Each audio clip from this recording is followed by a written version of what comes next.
Hoje eu gostaria de falar sobre um assunto que é muito importante, mas ao mesmo tempo um pouco incômodo. Mas não porque eu queira te incomodar, mas porque eu quero te ajudar a lidar com o incômodo que pode ser em teu coração. A pergunta que eu gostaria de abordar hoje é uma pergunta que volta e meia passa pelas nossas cabeças, mas a gente não admite muito não.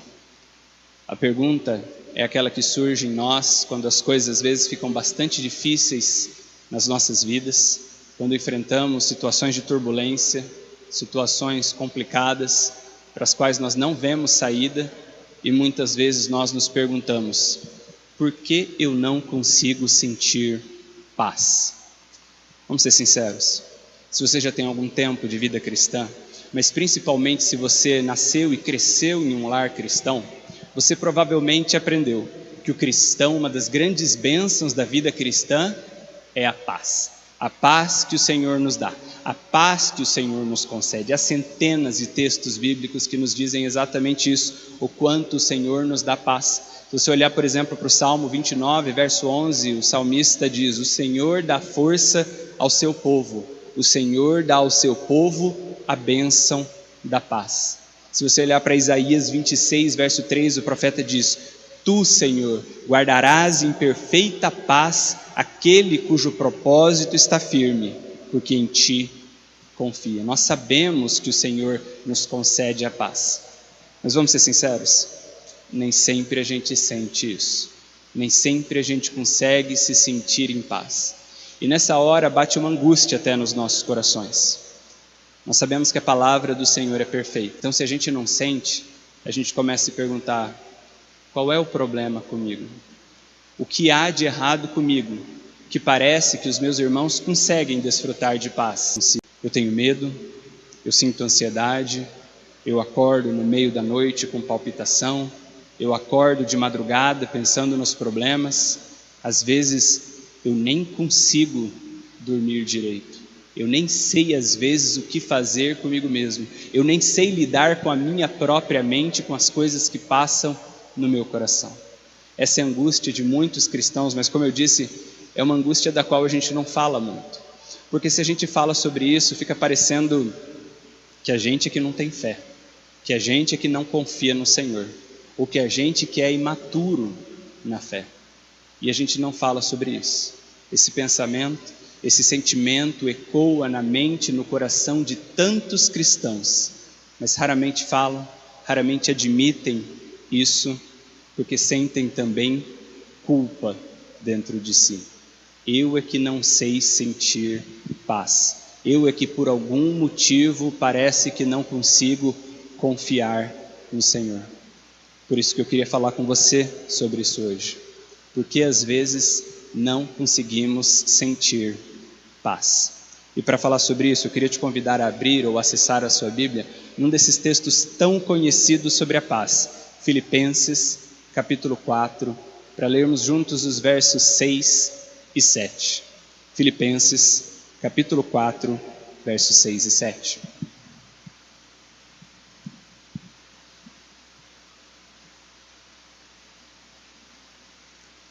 Em Filipenses 4, 6 a 7, Paulo escreve assim à igreja de Filipos: não andem ansiosos por coisa alguma, mas em tudo, pela oração e súplicas, e com ação de graças, apresentem seus pedidos a Deus, e a paz de Deus, que excede todo entendimento, guardará os seus corações e as suas mentes em Cristo Jesus. Você provavelmente conhece esse texto bíblico. Talvez na sua Bíblia esteja até grifado, não é? É um dos textos que nós mais conhecemos sobre a questão da ansiedade e sobre a questão da paz. Mas às vezes é um texto que nós lemos e recitamos, mas raramente pensamos no que ele diz na sua profundidade. Para entender bem o que Paulo está dizendo aqui, a gente precisa voltar um pouquinho na história de qual era a relação de Paulo com a igreja de Filipos. E para entender isso, a gente tem que voltar lá para Atos, capítulo 16, porque é nos seus versos 13 a 40 que nós lemos a história de como Paulo pregou o evangelho em Filipos e fundou essa igreja. Atos 16, versos 13 a 40, você pode ver em casa depois, conta que Paulo, Silas e o jovem Timóteo fundaram essa igreja cristã, quando passaram por lá em uma das suas viagens missionárias e pregaram o Evangelho. Filipos era uma cidade portuária, muito importante no Império Romano da época. Ela tinha um comércio internacional extremamente forte, por isso era uma cidade muito rica. Agora, como era com a maior parte das cidades gregas, especialmente as portuárias, especialmente as ricas, havia lá em Filipos muita idolatria, muita bruxaria, muita superstição e muita promiscuidade também. Paulo e Silas, quando estavam lá pregando, inclusive tiveram uma experiência muito interessante com a idolatria e a superstição das pessoas de Filipos. Existia lá em Filipos uma moça, uma menina, que era bastante conhecida porque tinha o poder de adivinhação. Pessoas chegavam a ela trazendo problemas e ela era capaz de adivinhar o que estava realmente acontecendo e o que haveria de acontecer no futuro daquela pessoa. Desde a antiguidade isso desperta muita curiosidade de muita gente. Mas o texto bíblico nos diz que ela tinha o poder da adivinhação por conta de um demônio que habitava na vida dela. Essa menina, ela era possuída por um demônio que tinha o poder da adivinhação. O fato é que Paulo, Silas e Timóteo andavam de um lado para o outro pela cidade pregando o Evangelho. Mas toda vez que aquela menina via o apóstolo Paulo, via Silas e via Timóteo passando de um lado para o outro, o demônio dentro dela gritava e dizia: estes homens são servos do Deus Altíssimo, eles anunciam o caminho da salvação. E aí é interessante porque isso nos deixa um pouquinho confusos. Como assim? Um demônio dando testemunho do trabalho e do evangelho que Paulo, Silas e Timóteo, o jovem Timóteo, pregavam ali naquela cidade? É exatamente isso. Por mais estranho que possa nos parecer, o texto bíblico quer nos mostrar que nem demônios conseguem deixar de reconhecer verdadeiros servos do Senhor que estão pregando a salvação. Bom, o fato é que toda vez que a menina via Paulo, Silas e Timóteo passando, ela gritava exatamente isso. Até o dia que Paulo foi até aquela menina e a exorcizou e tirou aquele demônio da vida dela. E a gente pensa nisso e imagina, nossa, que cena bonita, não é? Uma menina escravizada por um demônio, uma menina ainda jovem, escravizada por um demônio que foi libertada. Mas não é exatamente isso que todos pensaram, não. Acontece que essa menina, ela era escravizada duplamente. Ela era escravizada pelo demônio que possuía a sua vida, mas ela era também escrava no sentido literal. Ela tinha seus senhores que mandavam na vida dela, que determinavam tudo na vida dela e que lucravam com o poder de adivinhação que existia sobre ela.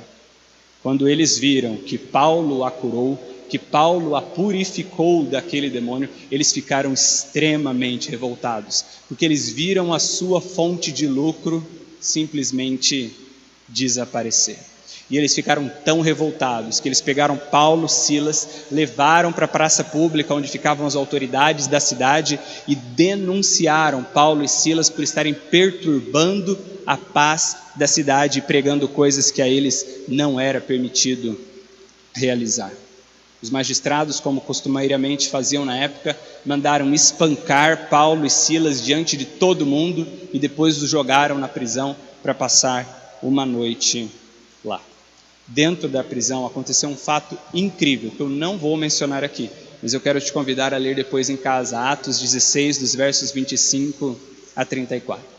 O fato é que mesmo no dia seguinte, depois, quando foram soltos, Paulo, Silas e Timóteo foram tão perseguidos na cidade de Filipos pelo que eles tinham feito, que eles tiveram que ir embora em poucos dias daquela cidade. O clima de perseguição aos cristãos se tornou tão grande, tão pesado, que para poupar aqueles que se converteram e que moravam na cidade, Paulo, Silas e Timóteo vão embora para que as coisas não piorassem ali em Filipos. Mas se você acompanha a história, você vai descobrir que ainda assim a coisa continuou bastante complicado para os filipenses, os cristãos que ficaram lá em Filipos. Mesmo depois que Paulo, Silas e Timóteo foram embora, eles continuaram de alguma maneira perseguindo, pelo menos silenciosamente, os cristãos que lá ficaram. Ninguém mais queria se relacionar com eles, ninguém mais queria fazer negócio com eles, ninguém queria dar emprego a eles, ninguém mais os via com bons olhos. Muitas pessoas se afastaram daqueles que creram no Evangelho e se entregaram para o Senhor Jesus Cristo. E aí a gente pensa, nossa, que situação complicada, não é? O mesmo que aconteceu com Paulo, Silas, poderia acontecer também com os outros cristãos que lá ficaram. A qualquer momento, qualquer um deles poderia ser denunciado falsamente, ser preso, espancado publicamente e sofrer ainda outras sanções muito piores. Em alguns casos, era comum, inclusive, que pessoas fossem expulsas da cidade, tendo que deixar para trás casa e todos os bens que tinham dentro delas. Apesar disso tudo, o texto bíblico nos conta que os cristãos de Filipos, os filipenses, eles permaneceram fiéis ao Evangelho do Senhor Jesus Cristo. Apesar de todas as pressões que eles sofriam da sociedade, eles se apegaram ainda mais à mensagem salvadora do Senhor Jesus Cristo e não deixaram de vivê-la e não deixaram de anunciá-la na cidade que eles habitavam. Se você ler, por exemplo, a carta que Paulo escreveu aqui aos Efésios, você vai ver que aos cristãos de Filipos, os cristãos de Filipos amavam Paulo extremamente. Eles amavam Paulo e Silas e Timóteo de todo o coração, porque eles reconheciam que eles deviam a vida deles, a salvação deles, a esses três missionários, que estiveram lá pregando o Evangelho. E é por isso que Paulo tem alegria para escrever essa carta em Efésios. Ele tem alegria porque ele está escrevendo literalmente como um pai ou uma mãe que vê os seus filhos passando provações, mas percebe que os seus filhos estão perseverando, lutando, permanecendo fiéis ao Senhor. Que alegria poderia haver para um pai e para uma mãe cristão? Que alegria maior poderia haver para um pai ou uma mãe cristã, não é? Saber que seus filhos enfrentam lutas, mas saber que eles estão perseverando e enfrentando cada uma delas.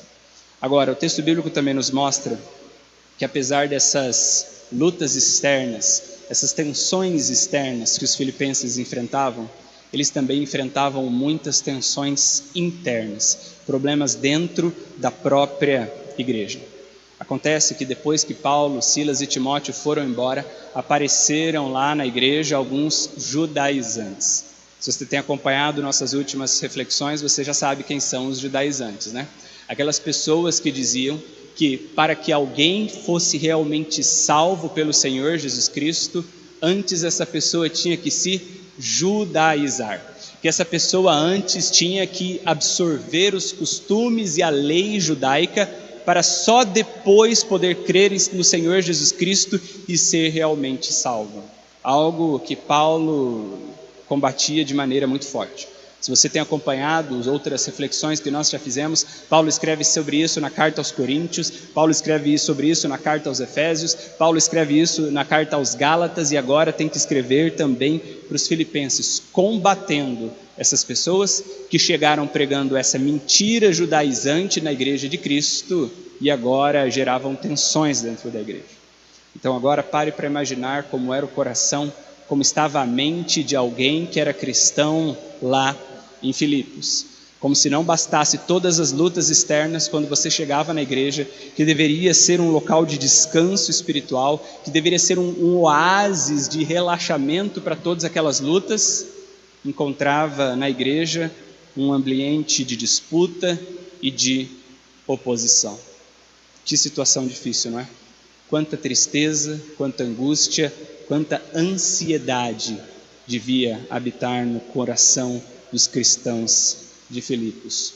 Quantas lutas externas, lutas internas e dificuldade por todos os lados que eles olhavam. É quando Paulo escreve essa carta aos Filipenses e é quando nós podemos chegar nesse texto que nós lemos, em que Paulo escreve justamente sobre as ansiedades dos nossos corações. E aí a gente tem que reconhecer que de fato esse texto tem muito a dizer para nós. As lutas e dificuldades que nós vivemos podem ser muito diferentes das lutas e dificuldades que os filipenses enfrentavam. Mas vamos ser sinceros, nós também vivemos em uma sociedade que desperta muita ansiedade muita dúvida, muito medo nos nossos corações, não é?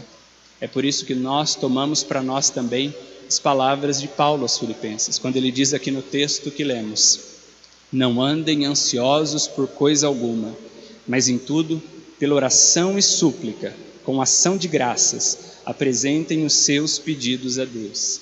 E a paz de Deus, que excede todo entendimento, guardará os seus corações e as suas mentes em Cristo Jesus. Eu não sei você, mas quando eu li esse texto algumas vezes na vida, eu fiquei um pouco revoltado com Paulo. Eu fiquei revoltado porque, entendendo o contexto do que os filipenses estavam enfrentando, como é que Paulo tem a cara e a coragem de dizer: não fiquem ansiosos. Paulo, você conhece a realidade dos filipenses? Você está vendo tudo o que eles enfrentavam? Você está ligado que eles podiam apanhar publicamente simplesmente por crer no Senhor Jesus Cristo? Você tá ligado que eles sofriam injustiça, desprezo e preconceito todos os dias? E como que você quer que eles não fiquem ansiosos? Mas se você olhar bem para o texto, você vai entender que não é isso que Paulo está dizendo. Paulo não está dizendo não sinta ansiedade. Paulo não está dizendo não fique ansioso. Paulo está dizendo não andem ansiosos, ou em algumas versões, não andeis ansiosos. Paulo está dizendo, olha, não é que você não deva sentir ansiedade, é que não dá para viver em constante ansiedade. Não dá para andar o tempo todo sob o peso da ansiedade. Paulo está dizendo, olha, não sejam dominados pela ansiedade na vida de vocês. E aí a gente entende que Paulo não está dizendo que o cristão tem sangue de barata. Paulo não está dizendo que nós, como cristãos, seremos capazes de nunca sentir absolutamente nada. Sabe?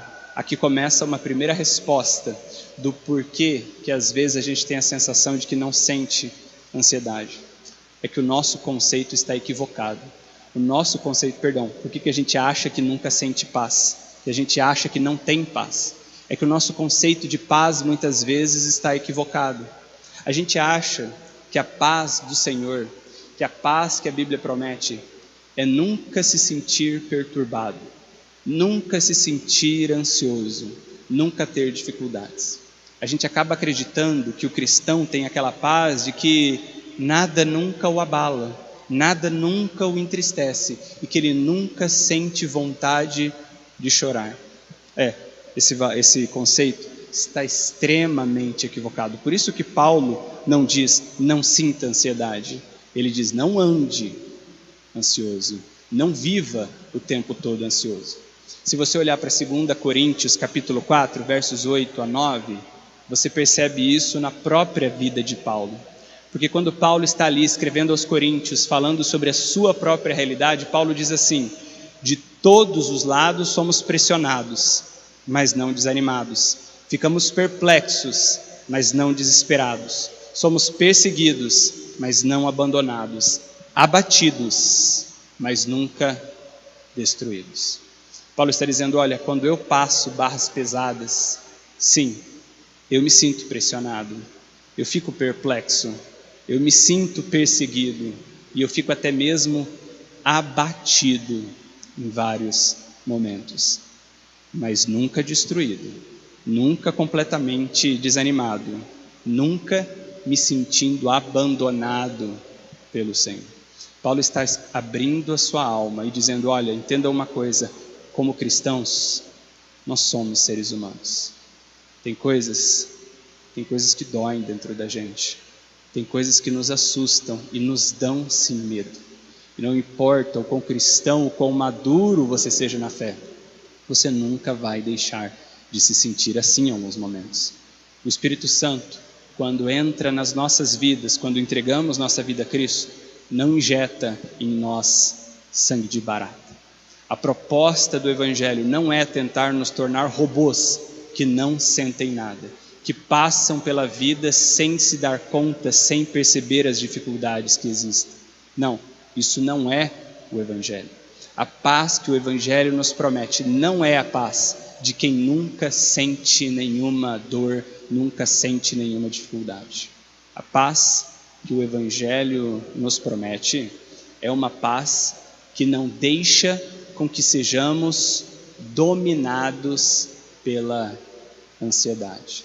Uma paz que não deixa a ansiedade tomar o controle das nossas vidas.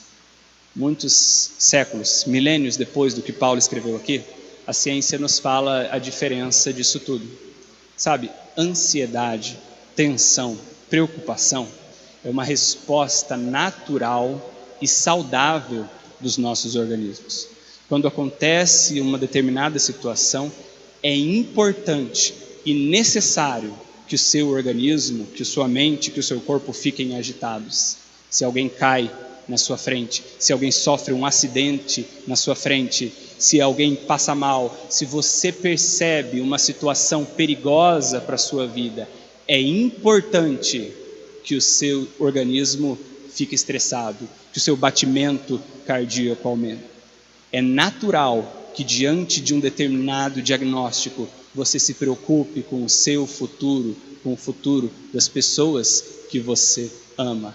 É absolutamente natural que diante de uma conta alta que você não sabe bem como vai pagar, você se preocupe. É natural e saudável que você sinta sim ansiedade em alguns momentos no seu trabalho e na sua vida pessoal também. O nosso corpo é inclusive preparado para isso. Sabe qual que é o problema? O problema é quando você sente isso todo dia, o tempo todo. Nosso organismo é preparado para lapsos, para momentos de ansiedade, mas ele precisa depois se acalmar e voltar ao seu estado natural. O problema é que nós vivemos em uma sociedade que nos deixa constantemente ansiosos. Você acorda pensando no trilhão de coisas que você tem que fazer. E logo do lado da cama provavelmente está o seu celular te trazendo centenas de notificações de compromissos e coisas que você precisa responder. E você já escova os dentes pensando naquilo que tem que realizar. Você já come pensando que precisa comer rápido por causa do trânsito que você vai enfrentar. Você está no trânsito preocupado o tempo todo com a movimentação dos carros e se alguém está te fechando, te cortando e se vai acontecer alguma coisa. E você está preocupado se vai conseguir chegar a tempo para deixar alguém na escola, no outro trabalho e seguir para o seu. E você já chega lá pensando que está atrasado, precisava, e pensando naquilo que tem que entregar, naquilo que tem que realizar, na performance que tem que obter, para que você não perca emprego frente aos seus outros colegas, por causa das contas que você tem que pagar. E assim nós vamos sendo mantidos em estado de estresse e de ansiedade ao longo do dia todo. Coisa que os nossos corpos não estão prontos para suportar. Coisas que os nossos corpos não dão conta. E é por isso que há tantos adoecimentos na nossa sociedade. Impomos a nós mesmos um peso que nós não damos conta, simplesmente. Muito peso por muito tempo. É interessante, e eu abro um parênteses, você conhece com certeza a depressão, não é? E é interessante porque até hoje muita gente ainda cai na ingenuidade de acreditar que a depressão é um tipo de tristeza, ou que a depressão acontece quando uma determinada tristeza se torna muito profunda. Mas isso é uma visão muito superficial do que é a depressão. Hoje em dia, as autoridades têm mostrado com estudos que a principal causa de depressão não é a tristeza, não é o luto, não é a decepção pessoal, mas sim a ansiedade. Pessoas suportando muito peso de ansiedade por muito tempo, ao longo de anos, quando seus corpos não estão prontos para tanto, acabam muitas vezes caindo em depressão e tantas outras doenças emocionais. Sem todo esse conhecimento científico, Paulo já nos aponta o problema no texto bíblico. A questão não é não nos sentirmos ansiosos. O problema é andarmos ansiosos, é vivermos em ansiedade o tempo todo, é vivermos dominados pela ansiedade. É isso que Paulo diz, não pode acontecer nas nossas vidas. E aí a gente olha e se pergunta, tá ok, Paulo, eu entendi isso, a questão não é não sentir a gente sempre vai sentir em algum momento da vida, mas o que a gente não deve é ser dominado pela ansiedade. Tá, Paulo, mas como? Como? Porque como nós dissemos aqui, parece que o dia todo nós temos ansiedades cobrindo uma a outra. Uma mal termina e outra já começa, e outra. Como não deixarmos que a ansiedade dite o nosso calendário, a nossa agenda diária? Como não deixar que a ansiedade faça parte de tudo que nós fazemos? E aí Paulo continua no verso 6 e ele diz assim, olha, a receita é sempre levar os nossos pedidos ao Senhor. É fazer com que os nossos pedidos sejam plenamente conhecidos diante de Deus através da oração e das súplicas com ações de graças. Paulo usa 3 expressões diferentes para falar de oração. Ele diz fazer os nossos pedidos conhecidos diante de Deus, e ele fala oração, e ele fala de súplica. Você sabe o que é súplica? Súplica é uma palavra mais intensa para pedido. Pedido é quando a gente diz, por favor, faz alguma coisa por mim. Súplica é quando a gente precisa tanto daquilo que não basta pedir, que a gente implora, por favor, pelo amor de Deus, eu preciso muito disso. Isso é súplica. Paulo diz, levando ao Senhor as nossas orações, os nossos pedidos, quando for preciso, quando for algo que mexe muito conosco, até mesmo as nossas súplicas com o Senhor.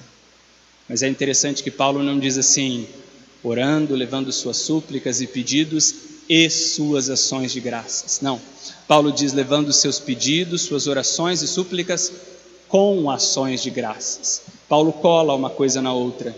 Paulo está colocando o pedido junto com a oração de graça, a súplica junto com o agradecimento. E a gente se pergunta, como é que eu posso pedir algo ao Senhor e agradecer se eu ainda não sei se Ele me deu ou se Ele vai dar? Eu já devo orar certo de que o Senhor me dará exatamente aquilo que eu estou pedindo? O que Paulo está dizendo aqui é o seguinte, ore, peça, suplique, mas já com o coração agradecido. Ainda que você não saiba se o Senhor te dará aquilo, já agradeça, porque Ele te ouve e porque Ele te ama tanto, mas tanto, que se for preciso para o seu bem, Ele te dirá não. Não é isso que nós fazemos aqui hoje? Nós cantamos e falamos de tantas situações sobre agradecer ao Senhor, não porque Ele nos dá tudo o que queremos, mas porque Ele nos ouve, e justamente porque às vezes Ele não nos dá aquilo que queremos, mas Ele sempre nos dá aquilo que nós precisamos. Sim, apresentando suas súplicas com ações de graças. Talvez nesse ponto do texto você esteja se sentindo pior do que no início, porque parece que esse texto reforça a nossa culpa, não é? Tá, pastor, eu estou entendendo. Paulo está falando sobre levar os nossos pedidos, dizendo, olha, não fiquem ansiosos o tempo todo, antes levem seus pedidos, suas súplicas em oração ao Senhor. Basicamente, para não se sentirem ansiosos, orem. Mas pastor, eu oro, pastor. Eu oro todos os dias, eu oro, e ainda assim eu sinto ansiedade, ainda assim eu tenho medo, ainda assim eu sinto insegurança e incerteza pelas coisas do futuro. Mas aí a gente tem que perceber um detalhe nesse texto que a gente normalmente ignora. Paulo diz, levem seus pedidos para que sejam plenamente conhecidos diante do Senhor. Essa palavra aqui no original é uma palavra extremamente importante, plenamente conhecidos. Quando Paulo diz, façam que os seus pedidos sejam plenamente conhecidos diante do Senhor, Paulo não está simplesmente dizendo, olha, fale tudo o que você tiver para falar, peça tudo o que você tiver para pedir. Não é apenas no sentido de tudo a palavra plenamente. A palavra plenamente, ela significa tudo, mas ela significa mais do que tudo. É tudo feito sempre. É tudo feito constantemente. Paulo está dizendo, olha, a oração acalmará o coração de vocês e fará com que vocês não vivam em constante ansiedade, mas a oração plena, a oração constante. E aí a gente começa a perceber onde está o equívoco com essa passagem, não é? A gente às vezes, eu já ouvi isso de pessoas, talvez você já tenha pensado isso. Eu estou ansioso, eu estou nervoso, eu estou preocupado, e aí eu oro, e eu digo em nome de Jesus, amém, e eu abro meus olhos, mas eu continuo ansioso. Ah, pois é que Paulo não está falando sobre isso. Paulo não está apresentando a oração como uma pílula mágica para resolver a sua ansiedade. Eu estou nervoso, eu vou orar, e quando eu abrir os olhos, então eu vou me sentir plenamente tranquilo, plenamente tranquilo, como se tudo tivesse sido feito, tudo tivesse sido resolvido. Não. Paulo está dizendo, sabe o que nos impede de viver em constante ansiedade?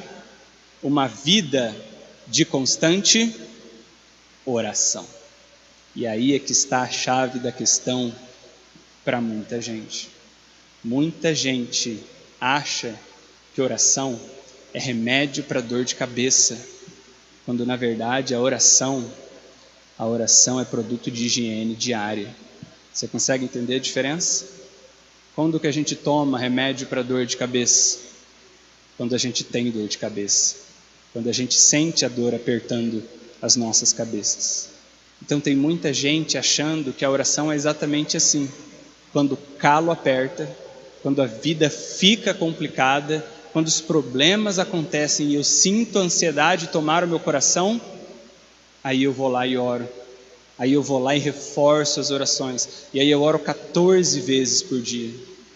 Mas quando as coisas melhoram, quando a dificuldade passa, quando a gente relaxa um pouco, simplesmente se esquece, se não dói eu não preciso tomar. Mas a oração, nos ensina Paulo aqui, não é remédio para dor de cabeça. Oração é banho. Tomou um agora, daqui a pouco precisa tomar outro. E passou umas horinhas, precisa de outro, e outro, e outro, e outro. E de preferência todo dia. A oração é um remédio, é um medicamento, mas de impregnação. Ela precisa ser tomada constantemente em nossas vidas, para impregnar as nossas mentes e os nossos corações. Mas voltando, não quer dizer que você não vai sentir ansiedade, quer dizer que você não vai ser dominado, não vai ser controlado por ela. Está começando a perceber onde às vezes mora a dificuldade? Que a gente muitas vezes não ora como deveria. É que muitas vezes a gente brinca com a questão da oração. É que a gente não impregna as nossas mentes e corações com oração.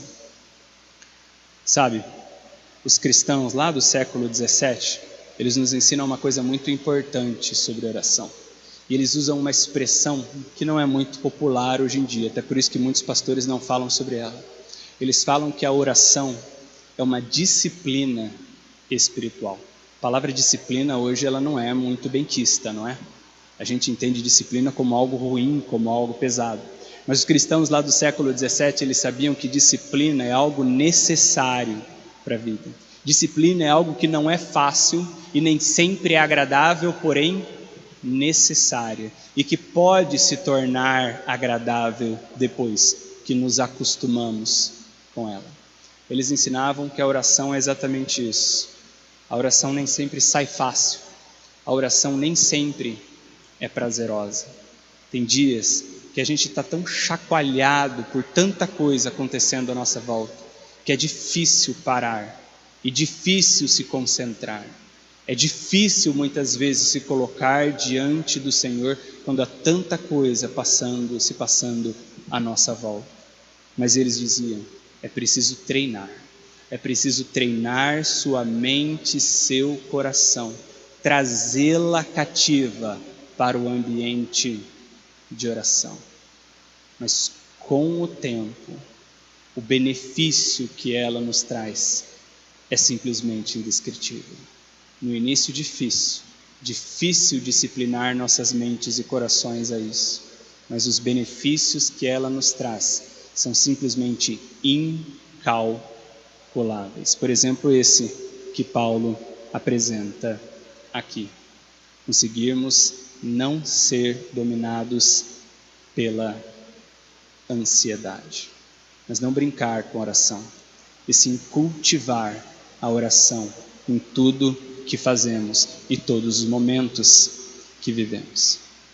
Aí a gente chega na segunda parte do texto bíblico, quando Paulo diz no verso 7, e a paz de Deus, que ultrapassa todo entendimento, guardará os seus corações e mentes em Cristo Jesus.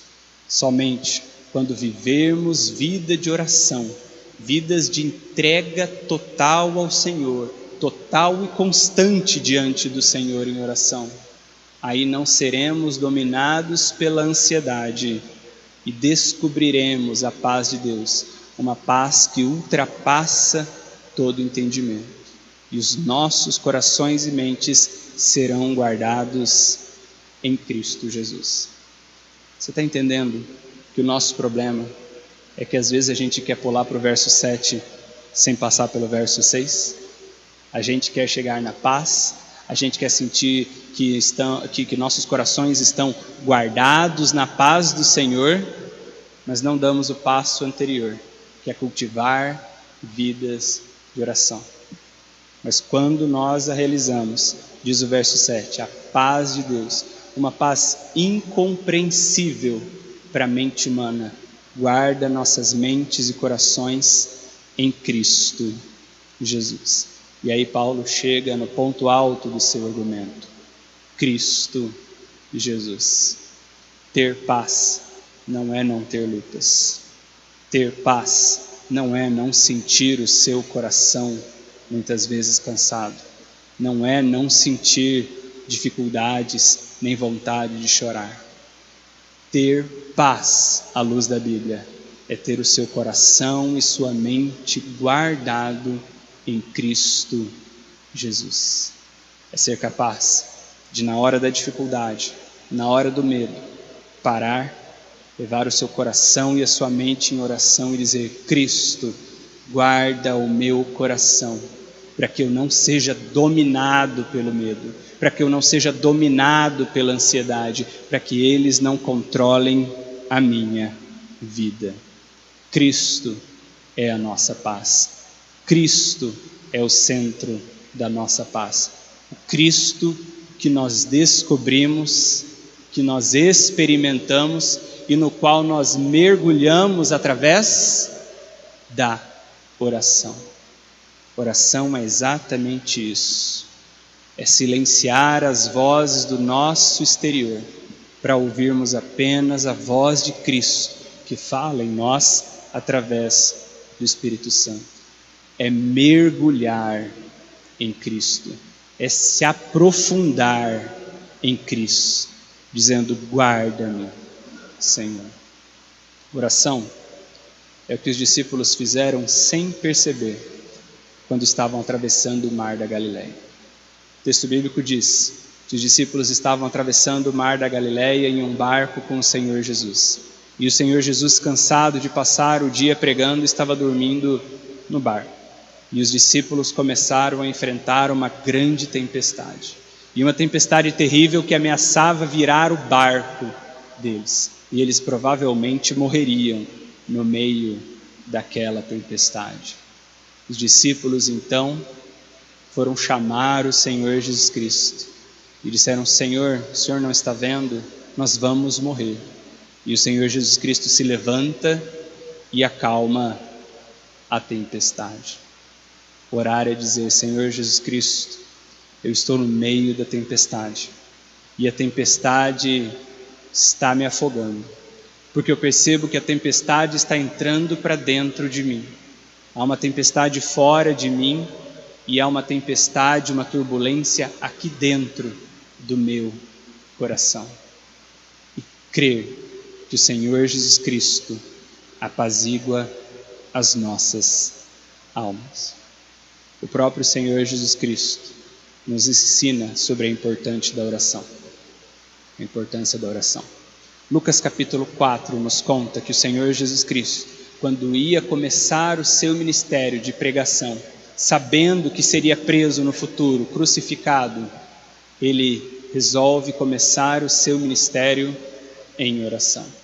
Lucas capítulo 4, 40 dias antes de começar a orar, o Senhor Jesus Cristo vai para o deserto, se isola para passar tempo de oração com o Pai. Ao longo do Evangelho de Lucas, você vê que o Senhor Jesus Cristo, o tempo todo, separa momentos de oração.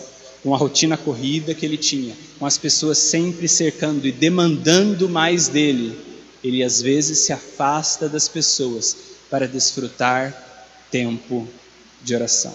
A questão que Lucas quer nos ensinar é: o Senhor Jesus Cristo, Senhor de todo o universo, com o Pai, sabia que não daria conta da sua luta sem oração, porque nós achamos que damos conta. Mas o texto bíblico continua, nos mostra o Senhor Jesus Cristo ensinando os seus discípulos a orar. E em Lucas 22, nós vemos o momento mais extremo da vida do Senhor Jesus Cristo, quando ele, depois de cear com seus discípulos, vai para o jardim do Getsêmani, sabendo que em poucas horas será preso, torturado e morto. E o que o Senhor Jesus Cristo faz ali? Luta contra a sua ansiedade em oração. Lucas 22, versos 39 a 46, dizem que o Senhor Jesus Cristo suava sangue, tão grande era a angústia que o atingia. Na sua cabeça passava pensamentos de fugir da luta, porque ele chega a orar dizendo: Pai, passa de mim esse cálice. Mas ainda assim, ele diz: todavia, faça-se a sua vontade e não a minha. O Senhor Jesus Cristo está em luta espiritual contra o medo e a angústia que o atingiam. Mas ainda assim, ele consegue se entregar à vontade do Pai, dizendo: todavia, faça-se a sua vontade e não a minha. E o Senhor mostra qual foi a sua vontade. Ele caminha para o que o Pai havia preparado para ele, resoluto, firme, corajosamente. Ele caminha para a sua prisão, para a sua tortura e para a sua morte na cruz. Na cruz, quando ele está prestes a morrer, o Senhor Jesus Cristo mais uma vez ora ao Pai. E em Lucas 23, 46, nós vemos as palavras que ele orou na cruz: nas tuas mãos entrego o meu espírito. Nas tuas mãos entrego o meu espírito. E ali o Senhor Jesus Cristo morreu. Ali o Senhor Jesus Cristo morreu pelos seus pecados e pelos meus pecados. Ali o Senhor Jesus Cristo morreu para que nós pudéssemos ser perdoados pelos nossos pecados. Mas a Bíblia continua e diz que ao terceiro dia ele ressuscitou. O Senhor Jesus Cristo entregou o seu Espírito ao Pai, mas 3 dias depois o Pai o trouxe de volta à vida. É por isso que o Senhor Jesus Cristo disse para os seus discípulos: nesse mundo vocês terão aflições, todavia, tende bom ânimo, eu venci o mundo. Com essas palavras, o Senhor Jesus Cristo está dizendo: a mesma vitória que o Pai colocar sobre mim, eu colocarei sobre vocês. Tempos depois, o discípulo João, décadas depois, João escreveu em 1 João 5,5: quem é aquele que vence o mundo? Somente aquele que crê que Jesus é o Filho de Deus. Quem vence o mundo? Aquele que se entrega a Cristo e recebe sobre si a vitória que ele venceu. Que ele venceu em oração. Que ele venceu em oração. Por isso, nós somos chamados a viver como nosso mestre em oração. E isso não quer dizer que não sentiremos momentos de ansiedade, mas isso quer dizer que nós venceremos todo medo e toda ansiedade, com o poder e a vitória que o Pai colocou em Cristo Jesus. Porque Ele venceu, nós que estamos nele, nós venceremos também. Em Cristo, em oração, nós somos capazes de vencer as ansiedades que tentam tomar os nossos corações. E assim, nós podemos cantar: que segurança sou de Jesus, como nós já cantamos. Assim, confiado em Cristo, nós podemos recitar com toda confiança, sem medo e sem culpa, o Salmo 56, verso 3, quando o salmista diz: mas eu, quando estiver com medo, confiarei em Ti. Eu sentirei medo. Há situações na vida extremamente assustadoras, mas quando eu tiver medo, eu confiarei em Ti. E o medo e a ansiedade não me dominarão, porque eu estarei com a mente e o coração guardados em Cristo Jesus. Vamos orar? Pai, muito obrigado pela Tua palavra. Muito obrigado, Pai, pelo que a Tua palavra nos ensina. Muito obrigado, porque a Tua palavra é tão sincera e honesta conosco, Pai. Nós vivemos em um mundo que tenta nos dizer que é possível viver sem medos e sem ansiedades, mas a Tua palavra nos mostra que não, Pai, que nós enfrentamos e enfrentaremos lutas, mas que é possível vencer cada uma delas em Cristo Jesus. Por isso nós Te agradecemos e Te louvamos, Pai. Te agradecemos porque o Senhor não nos deixa viver nossas lutas sozinhos, mas nós podemos contar contigo em cada momento e em cada situação. Nós Te agradecemos porque podemos levantar a Ti os nossos pedidos e as nossas súplicas, já com corações agradecidos, porque sabemos que o Senhor nos ama e o Senhor nos ouve, apesar de nossas falhas e nossos erros. Por isso nós Te louvamos e Te agradecemos, Pai. Agora pedimos, ensina-nos a viver na Tua paz. Ensina-nos a viver vidas de oração, treinando nossos corações a desfrutar da Tua paz, do Teu consolo e do Teu cuidado. Ensina-nos, Pai, a crer de todo o coração no Teu cuidado, mesmo quando nós não conseguimos ver com nossos olhos físicos. Ensina-nos a caminhar pela fé a cada dia, pela certeza que a Tua palavra nos dá, de que o Senhor nos ama e está cuidando de nós. Pai, o nosso desejo é que o Teu Santo Espírito, e apenas o Teu Santo Espírito, domine os nossos corações. E guardados em Ti, por Cristo Jesus, nós sejamos capazes de prevalecer. É a Tua paz que pedimos sobre nossas vidas, Pai. No nome santo do Senhor Jesus que oramos. Amém.